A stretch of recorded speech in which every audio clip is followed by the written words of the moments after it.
There he goes. There. And I will shut up temporarily and go here. Is that a promise, John? Well, I said temporarily. Okay. I hope. Come on. Come on.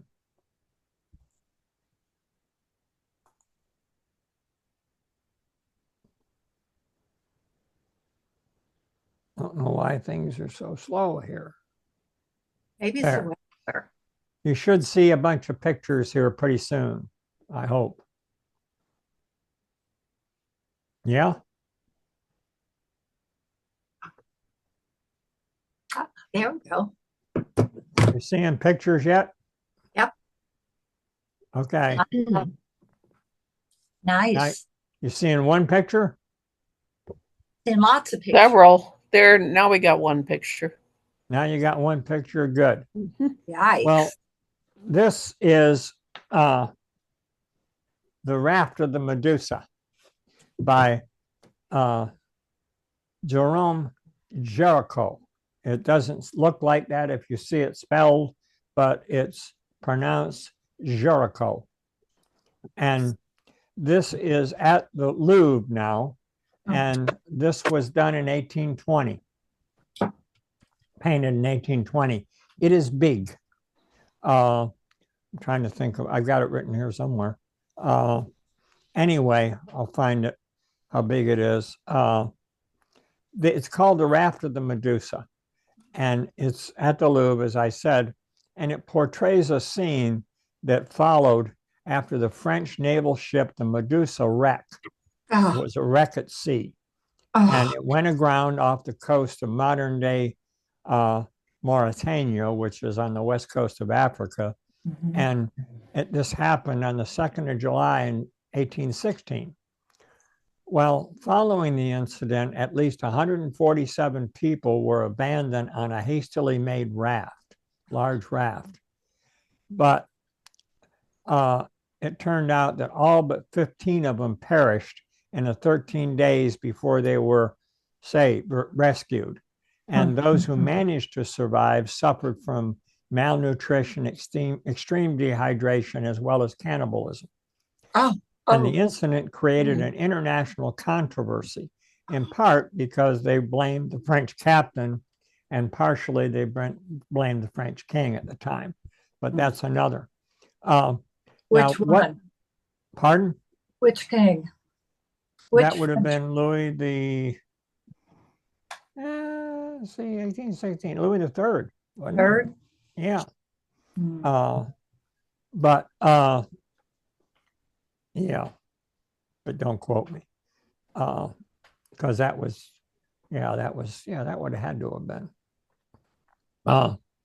Anyway, this is supposed to be the exact moment that they were rescued. If you can't see it, really, it's almost impossible. But right out there, that little dot is the ship that is coming to save them. Oh, yeah. Oh, my gosh. Yeah. Now, this thing is huge, as I said, and I'm going to find the picture. I got it written here somewhere, and now I can't find out what I did with it. But anyway, this thing is about 12 feet high and about 18 feet wide. So it is huge. As a matter of fact, the people that are in the foreground here of this painting are twice life size. Oh, my goodness. So the reason it's important is not just because it's an interesting historical fact, but it is also the beginning. He's considered probably Jericho is probably the father of Romanticism in art, which things shifted, and I'll show you where they shifted from in a moment. But he became very famous mainly because of this. This is a portrait of him as a young man, of course, and this was done in 1820 when he was, he was born in 1791, so he would have been 29 years old when he painted this. This is one that he did when he was much younger as a student of himself. It was a self-portrait. But this is an example of his kind of work that he did. It's And you amazing. can see he studied horses. He ended up working in a stable and hanging out in stables in Italy for a year, just studying horses. But he was very famous for, and this is just one of his early ones, just ahead of a young man. But you can see he liked horses. Battles were a big thing. And this is called the Charge of the Cuirassiers. And a cuirassier is actually the armor he's wearing. It became very popular when, later on after we actually started having guns also, because this was actually about the 1800. This is one of his portraits, and I'll show you why I'm showing you all this in a minute, because he really was important. This might not seem like much now. This gives you an idea of what he was interested in. He liked to just portray the common people. This is a paraplegic woman, and obviously this is one of his engravings. But he really did want to paint the average people. This is just a man that he did. This actually comes from one of his from Greek mythology, which gets into a whole other story. But here we are with this painting again. And I wanted you to see in detail. I mean, he did all of this to the point, this is the actual Medusa here. This is the ship that was an engraving done by someone else when it was still alive and well. But that's the actual ship that was sailing off the coast of Africa when this whole thing happened. These are studies that he did. He worked with cadavers and stayed in hospitals a lot, working with as many dead bodies as he could to get all of this. This is a sketch that he did in preparation. You can see the kind of work he was doing. And I just fascinated by this kind of thing where he's working out ideas and, here's the ship over here, here's them, and how he's going to portray them, just experimenting on sketches.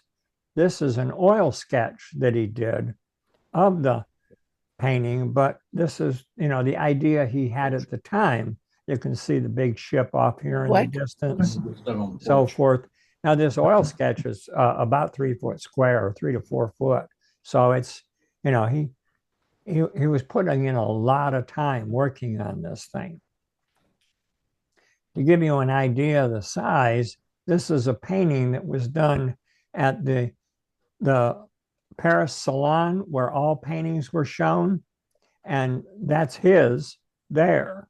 And this is a painting that was done by another not very famous artist. These are people down here. Shows you how big these halls were and how big some of these paintings were. Now, because there are other famous artists all around here.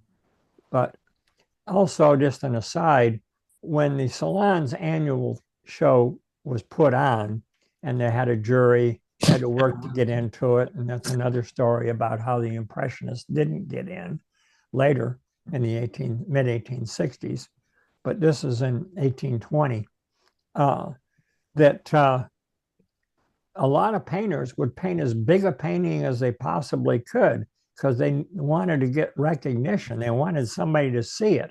If you were a nobody and you painted something that was about like this, or even here, you're not as likely. Look at some of this up here. You're not as likely when the people are that size.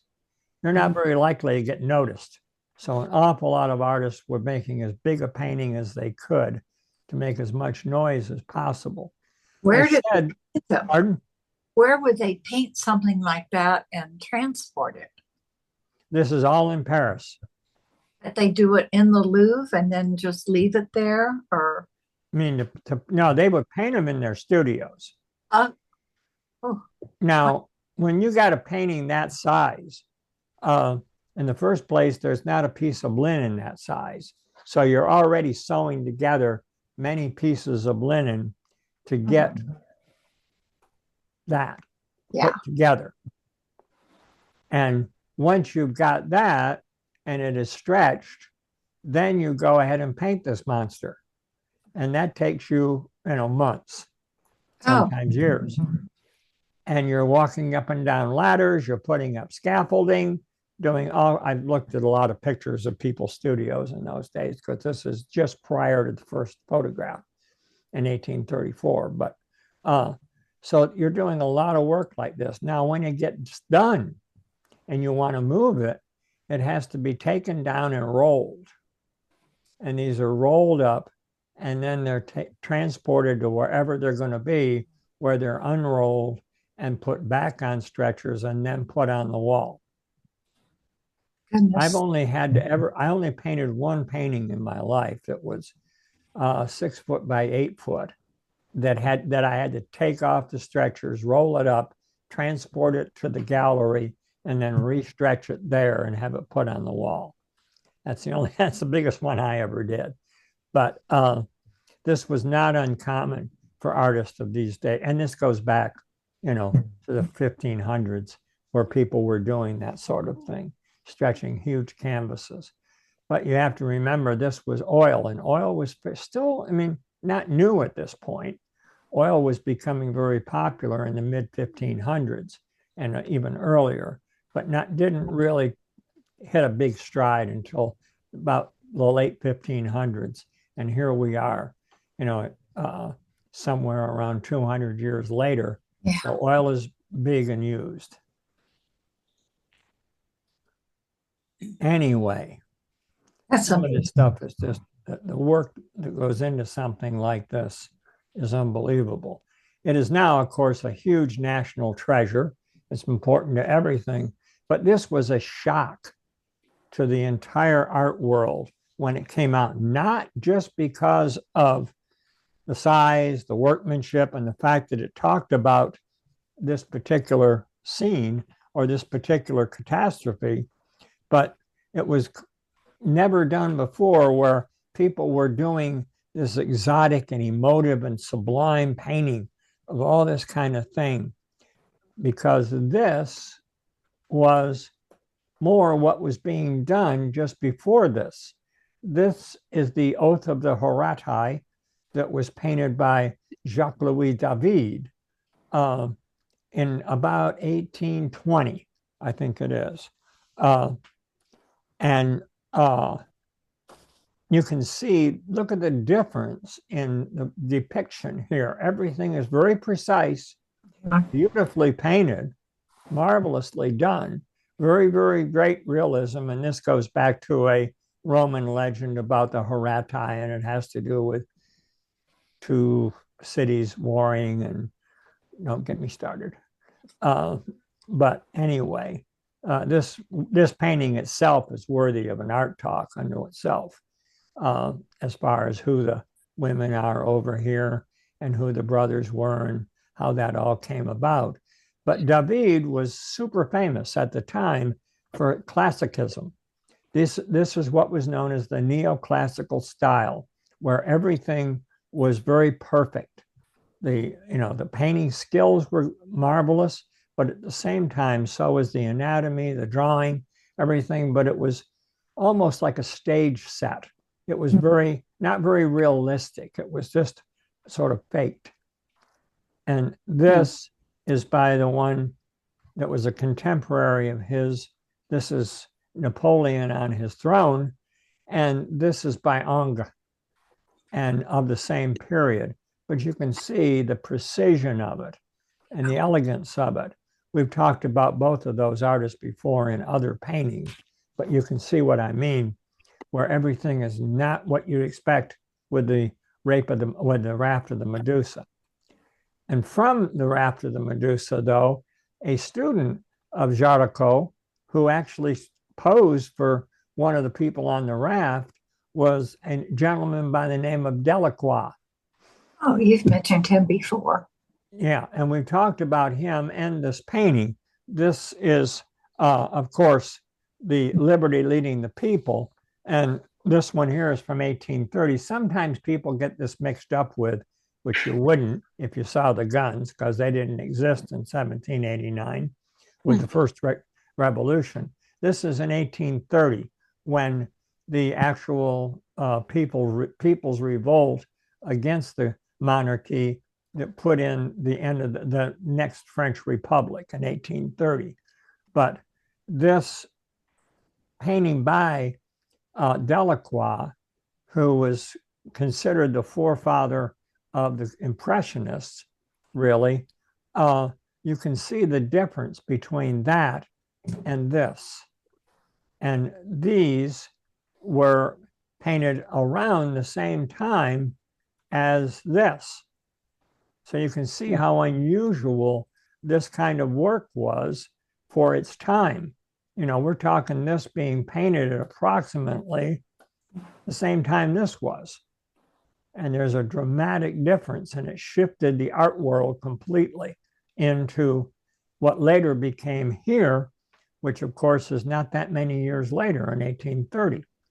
So this is the beginning of the changing of art. It evolved from here into much later in the 1860s into Impressionism, if that makes any sense. And I thought this was kind of neat. This is Géricault's tomb, and I just think that's kind of cool. I want that for my tomb. That is cool, John. Yeah. Somehow I got a feeling that Jackie has already told me what she's going to do with the ashes. So that's she's putting them in the casket with herself. That's what's weird. As long as she doesn't wear them around her neck. No, God. No, it gets even stranger. Her favorite baby doll from her early childhood is called Baby Susie or something like that. So Susie and me are going to be in the casket with her. No, that's about as strange as I want to get right there. It's going to be a little crowded in there. Well, I'm not going to argue with her, and I won't be around to give a damn. So it's all good. Now, this gentleman here, since we were talking about Romanticism and Romantic artwork, this gentleman here you've heard me talk about before, his name is Thomas Cole. He was born in 1801 and he died in 1848. He was born in England, but he was an American artist, and he was regarded as the first significant American landscape painter. Mm-hmm. And Wow. one of a series that he did, and he was considered the founder of what is known as the Hudson River School. A lot of landscape artists were along the Hudson River, a beautiful place. If you've ever, I've sailed it, in my boat coming down from Albany, but I've spent a lot of time on the Hudson. That's where Roosevelt, his place was, and so forth. And so there's a lot of beautiful things going on. Now, that is not on the Hudson River, trust me. But it is beautiful. But he was considered the founder of the Hudson River School, and it was a movement that flourished all during the mid-19th century. And it was concerned with the realistic and detailed portrayal of nature, but with a strong influence on the Romantics, or in other words, the European Romanticism. And there were a group of American landscape painters who worked between 1825 and 1870, and they just shared this national pride. Because you got to remember, 1825 to 1870, okay, we got a Civil War in there, but also there was a tremendous westward movement, and the United States was expanding and sort of, in 1825, we were only 25 years old. So the nation, and I was older than that, but anyway, the idea was there was a lot to be proud of and a lot to portray. But the reason I picked this is because this is the first of what is known his 4-painting series called The Voyage of Life. And these things this painting is 4.5 feet high, and 6.5 feet wide. Hey, it's Wendy. Pardon? Hang on. Did somebody fall off their chair? I lost you there. That was my phone. I accidentally called someone. I didn't mean to. Okay. I was Don't confuse me, someone Patsy. else. I'm struggling as it is. sorry. Anyway, this painting and the 3 others I'll show you exist in the Munson Williams Proctor Institute in Utica, New York, where I went to college. So these were on 4 different walls at the Proctor Museum, and they're incredible.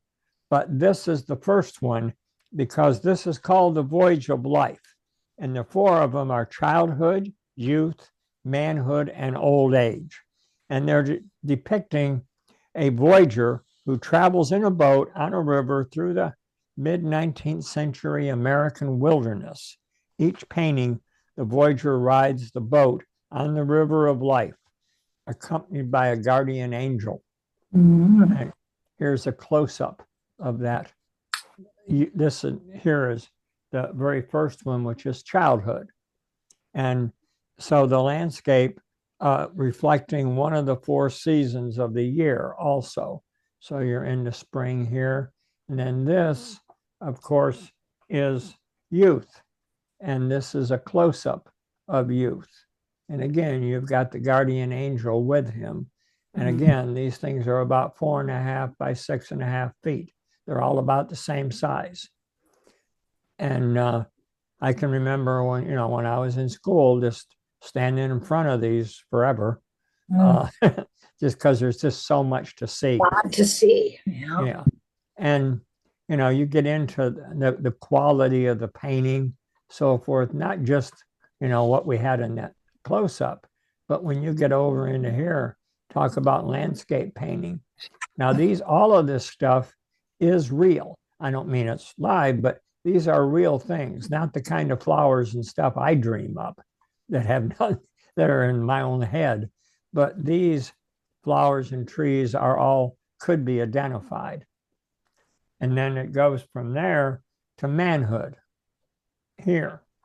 And with this is a close-up of manhood here, where he's a full-grown man here, but he's traveling. Now you'll notice each one of these from the beginning here. This one, the boat is going from the left to the right. This one is going from the right to the left. And now here in manhood, he's going now from the left to the right. So it goes back and forth with each one here. So this is, these are very, very impressive. And all out of his head, really. I mean, this doesn't really exist. But on the other hand, it kind of gives you that feeling that it possibly could.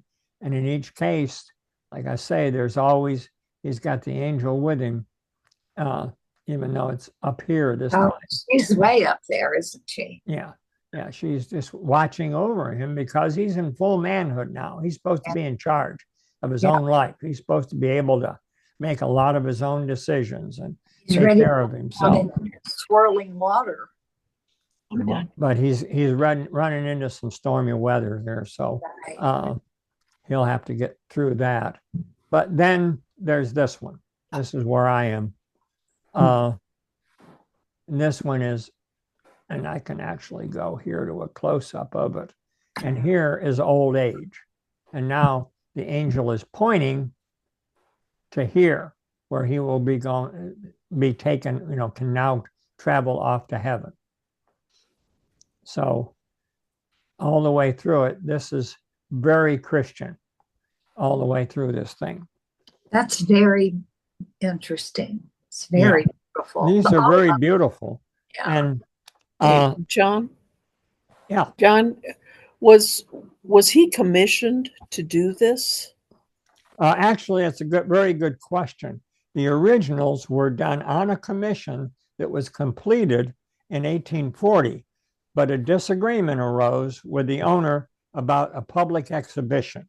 So in 1841 to 42, when Cole was in Rome, he did a second set of these, of the whole series, repainted them, which on his return to America in 1842, he successfully exhibited in several major cities and received future attention all over on him until his unexpected death in 1848. And this set that I'm talking about that is at the Munson Williams is the first set. But the second set, the one he did secondly, is at the National Gallery of Art in Washington. So it's kind of interesting that he ended up doing two of them in an argument with the actual person that commissioned. I don't have the name of the person or group that commissioned him. Probably a person, very wealthy person. And Do they have that first set? Did they keep it? oh yeah, the first set is this set, the one that's in Utica, New York. Okay. The second set that he repainted is the one in the National Gallery in Washington.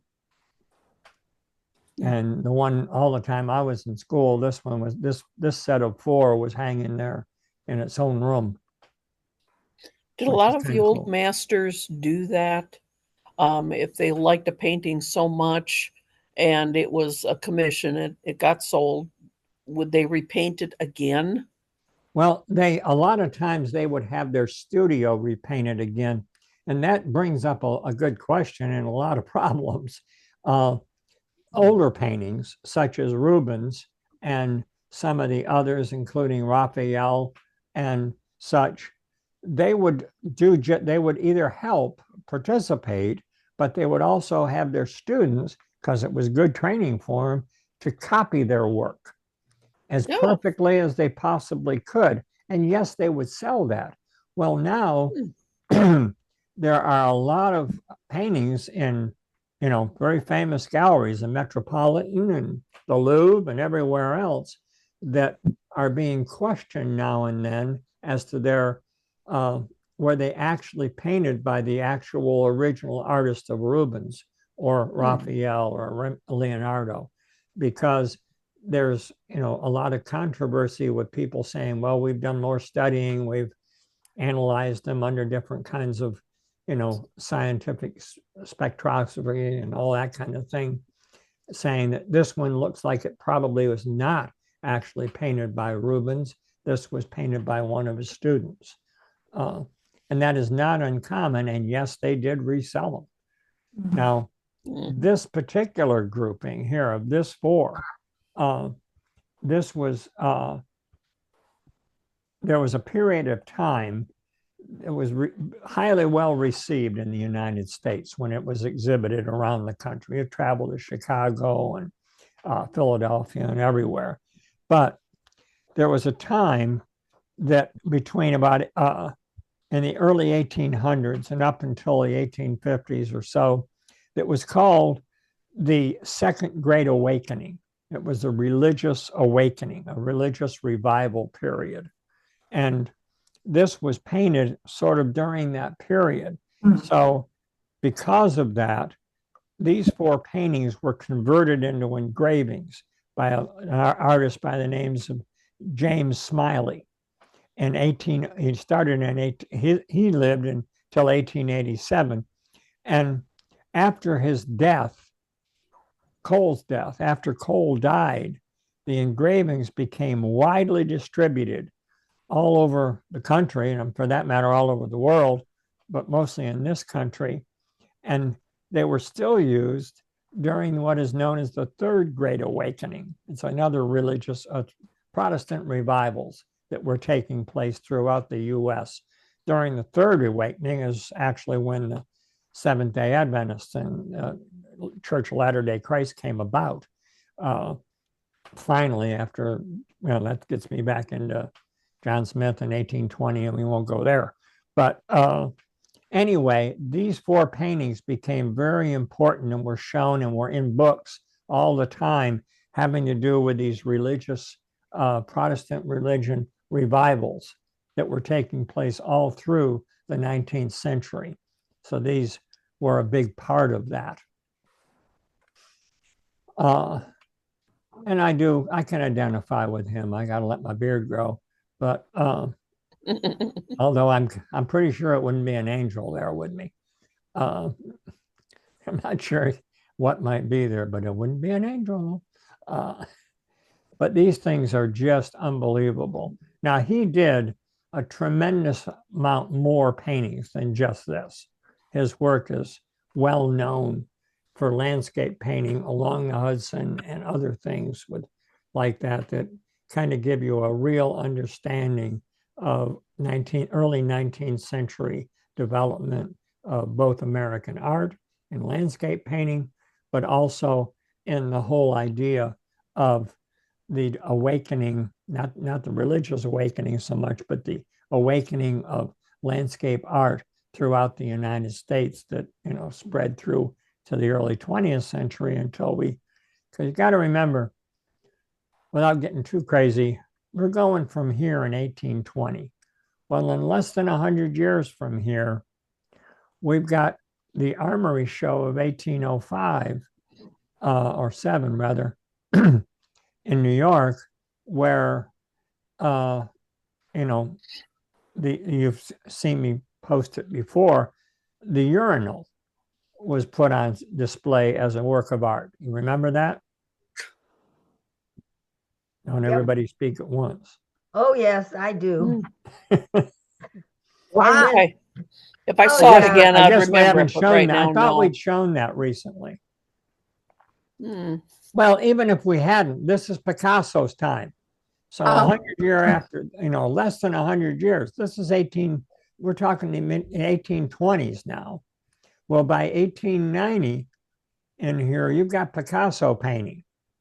By 1895, Van Gogh is dead. And so in less than 100 years, you went from this kind of artwork to Picasso and many of the others that we now think of as 20th century artists. So that's a pretty big jump for 100 years within this country. Anyway, they're worth it. If you ever get to upstate New York, and there's no good reason to go there except this, unless you want to go to the Adirondacks. Which I do. Well, I'm going to stop this because Those were beautiful, John. Thank you for that.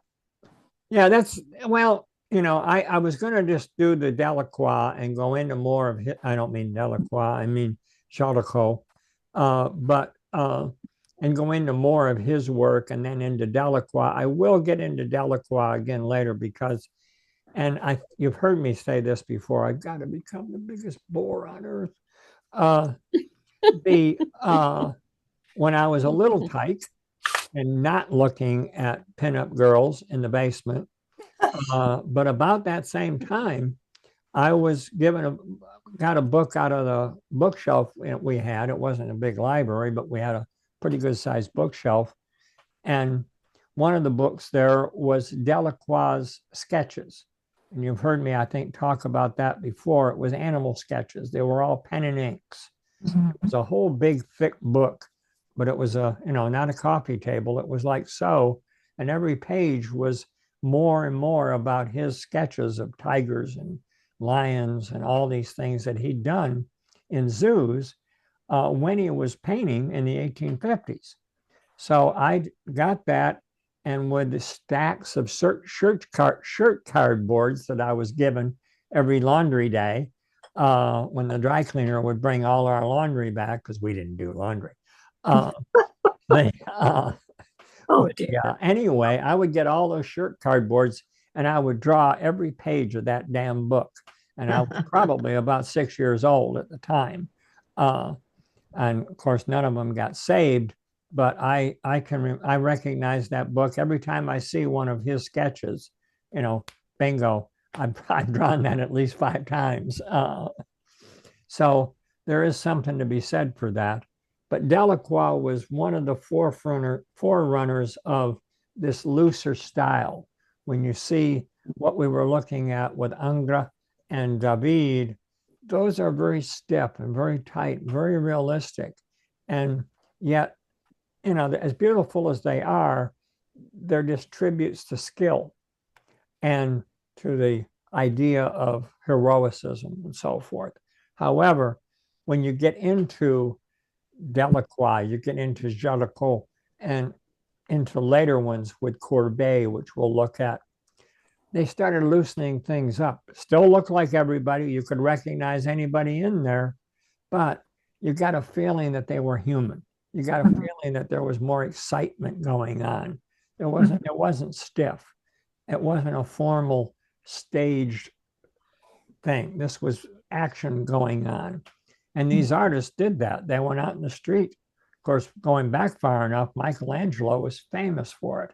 Everything on the Sistine Chapel is of a commoner in somewhere in Rome, because everything on that ceiling was done, sketched a dozen times by him grabbing people off the street and giving them, a couple of sovereign or whatever to get them to stay put long enough for him to draw pictures of him being Moses or being any number of the deities that are on the ceiling of the Sistine Chapel. So there's a lot to be said for plein air.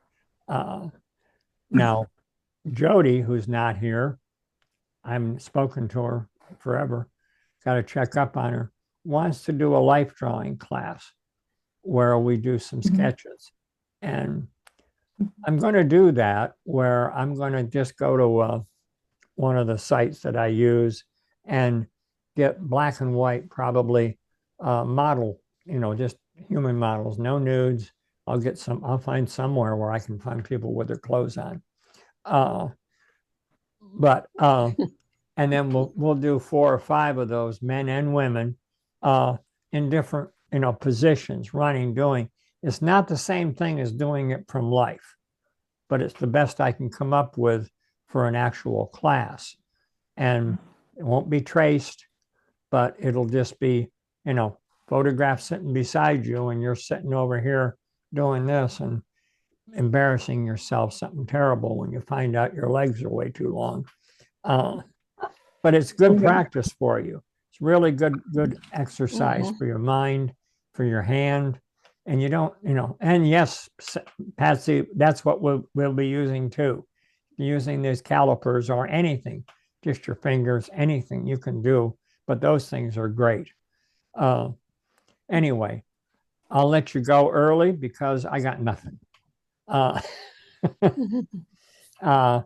everybody has a good one. I'm not going to have a class this week. I'm just going to continue reading my diaries into my iPad. That was kind of cool. Okay. All right. We'll see you all later, folks. Well, don't go yet, John. I'm not going anywhere. Okay. I did this up in my study with the oil pastels, which I couldn't stand, but I watched a couple of videos on how to use them and stuff. And I actually followed one of his pictures, and this is what I came up with. Oh, I got pictures. Why didn't somebody just send me these things? Well, I just finished it yesterday. But I mean, and these are with oil pastels. These are oil pastels, yeah. Well, that's excellent, Lori. That I really like. That's soft. That's the kind of thing I would not have expected that from oil pastels. Now, that's just using pastels on paper. You're not using anything else, right? Hot press, yeah. Oil pastels on hot press paper.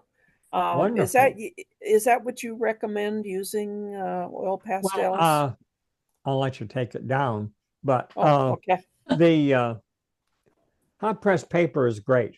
I mean, I do use it. It's really nice. It's really good if you're going to do detail, because it doesn't have that pebble surface to it. It's a smoother surface, which is wonderful.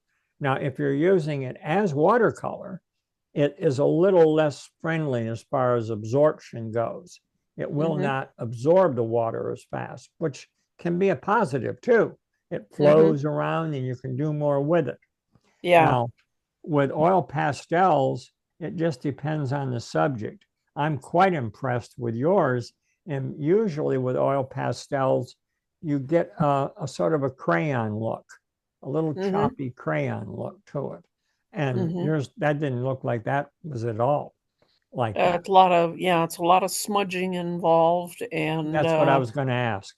yeah, a lot of smudging involved. I By was and smudging how?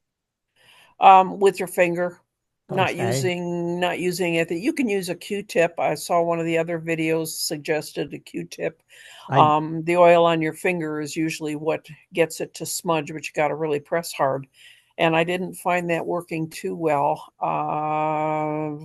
And that one video that said you could use Q-tips also advised that if you needed to get more moisture on your finger, a drop of baby oil or mineral oil Yeah, and and that will move it work. I around. don't like Yeah. Q-tips because uh, they will you'll end up with fibers in that Yeah, in there. exactly. And I stopped that using my them. little OCD brain doesn't like that at all. Yeah, I What didn't care for have it either. what I have found are those little cosmetic sticks that have the little foam Yeah. end on them. Yes. Uh-huh. Those work quite well with oil Mm, pastels and others with it. Or now personally, I like smearing with more pastel. mm-hmm.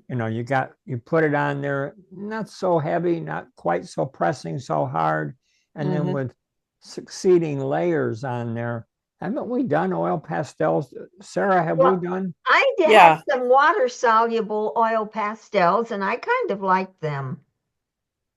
Yeah, Yeah, we I did don't think maybe a we should year or do an so oil ago. pastel together.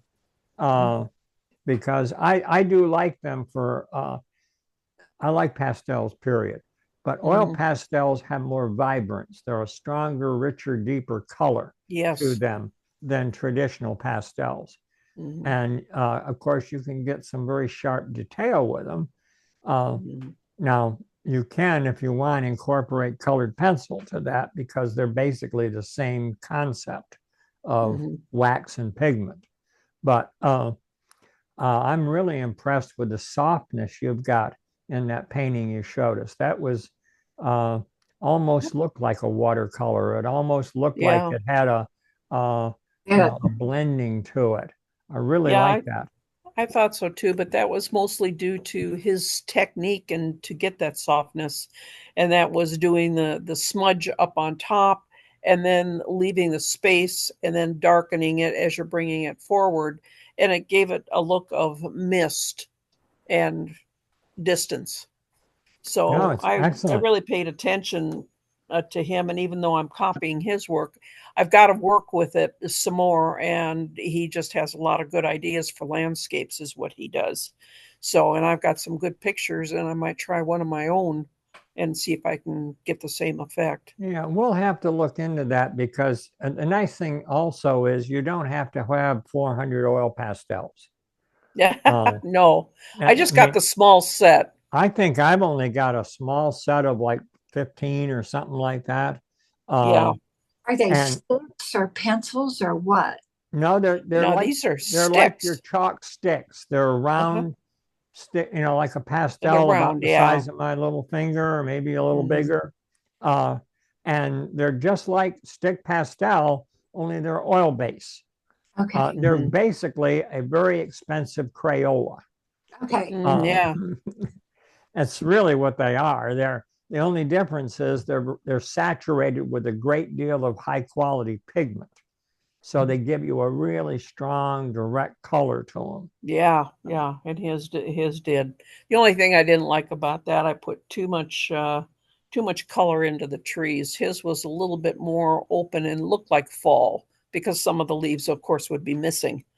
But anyway, I just wanted to try the technique because at first I bought those and we had a class on it, and I just absolutely hated them. I thought I'd never use them again. And then I saw some of his work, and I thought, wow, I gotta see if I can do that. Now, this is somebody you found online. Yes, Why don't yes. you, if you get a chance, no rush, but if you get a chance, text or email me whoever that is. Called And Morning Drizzle. morning drizzle, Morning Drizzle. I have that every morning.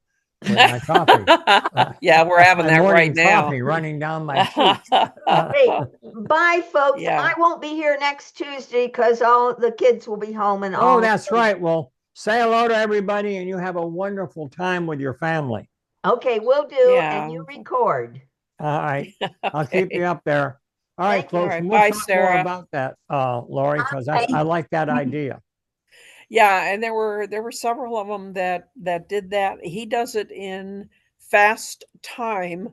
Otherwise, it would probably take and even just watching one of his regular videos and doing it in fast time, speed it up. He probably takes about 30 minutes to watch the video, and Okay. he's got a lot on there, and it's mostly it is all landscapes, water, everything, and they're really All right. quite nice. We just talked about it a little bit earlier about my memory. It's what is it, drizzle? Morning Morning. Drizzle. Morning Drizzle, Drizzle. Okay. That's what he goes by. I have no idea. Never saw any pictures. I don't know if it's a him or her, but I saw kind of a hairy wrist, so I'm thinking it's a male. We hope. Yeah. But there are others that are doing that too, along with his, if you look into it. And Oh, yeah. they're Well, really quite nice. I did some oil pastels way back. I mean, we're talking 25, 30 years ago. Mhm. Before they really were oil pastels, there were more things that sign makers used Yeah. for getting things because they won't fade as quickly Mhm. and they can't smear them and everything. So when I was having to do some figure kind of things and so forth for these big 30, 40-inch signs, sometimes, and the sticks were, it was pretty primitive, but they did exist and I did use them. They're sort of like great big Crayolas at the time. But Yeah. it is a great medium and we will definitely try some. Yeah. And it's Bristol, people. Bristol board works great with it too. Bristol board. Yeah, well, Bristol paper. It's Bristol called paper. Bristol board, but it's either Yeah. 2-ply. I know Patsy's used some in the past. Mhm. We've used it whenever we use colored pencils. Okay. Bristol is a very good surface. It's very smooth. It doesn't. It's a little bit easier. It's a little more absorbent than hot press Mhm. watercolor paper. So, but it works really well with that. So I'll we'll have to take a try look. that. Yeah. Yeah, and he's actually with what he's doing, he's bringing it alive again because he's Good. showing you that it can look like pastels, watercolors in that in those mediums, and he's got quite a. I don't know if it's a website. I found him on Facebook. It was just one of the reels that they had, and Well, I I'll sat track and I him down. watched him. Yeah, I'll dude, track he's him down. interesting. We'll get into some of that because that would be fun. Yeah, I think it would be. It would be. Yeah. Okay, ladies, I will see you next week. Okay, Have fun. I'll be here. Oh, thanks. I'll be here. Bye, everybody. Bye, Patsy. Bye. I'll see Bye, you next. John. Am I Thank going to you. see you next Monday, Patsy? I will not be here next Tuesday. That's right. Yeah, that's right. Gotta see You'll my be baby. here. You're going to be going somewhere next Monday and Tuesday, right? Well, it'll be Sunday through probably next Friday. Oh, okay, good. Well, you have fun. I will. Thank And you. I'll Thank you. talk to you all later, ladies. Okay. Bye. Bye, everybody. Bye.